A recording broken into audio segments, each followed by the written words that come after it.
यवतमाल में किसान नेता सिकंदर शाह ने सरकार की कड़ी आलोचना करते हुए विधायक और मंत्रियों पर किसानों के मुद्दों पर अनदेखी का आरोप लगाया है।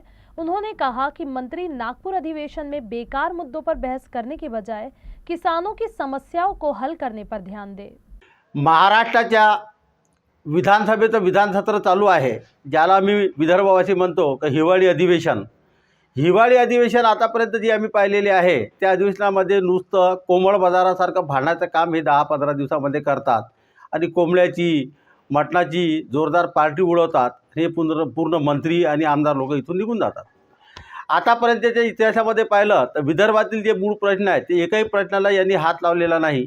ज्याप्रमाणे शेतकऱ्यांचा विदर्भातला शेतकऱ्यांचा सिंचनाचा प्रश्न आहे तर विदर्भामध्ये 14 किंवा 15% शेतकरी फक्त सिंचन नावाच्या याच्या खाली येतात आणि 85% शेतकरी जे आहेत ते कोरडवाहू शेती करतात, जे निसर्गावर अवलंबून राहते. तो प्रश्न आमचा सुद्धा सुटलेला नाही. त्यानंतर आता लेटेस्ट प्रकरण जे चालू आहे विदर्भातील शेतकऱ्यांना किंवा महाराष्ट्रातील शेतकऱ्यांना जे MSP पेक्षा कमी भाव मिळत आहे. सोयाबीनची MSP 4,880 रुपये असताना आज सोयाबीन जे आहे तर 3,000 ते 3,200 रुपये क्विंटलप्रमाणे विकावे लागून राहिलं. एका क्विंटल मागे 1,500 ते 2,000 रुपये शेतकऱ्याला कमी मिळतात. त्याचप्रमाणे कापसाची MSP 7,521 रुपये असताना आज कापूस आमचा 6,500 किंवा 7,000पर्यंत खपत आहे, त्याच्यापेक्षा जास्त खपत नाही. जे विदर्भातील शेतकऱ्यांसाठी CCIचे खरेदी केंद्र चालू झाले आहे, सरकारी खरेदी केंद्र चालू झालेले आहे, त्यांनी एवढे निकष लावले का शेतकरी तिथं जायला घाबरून राहिला.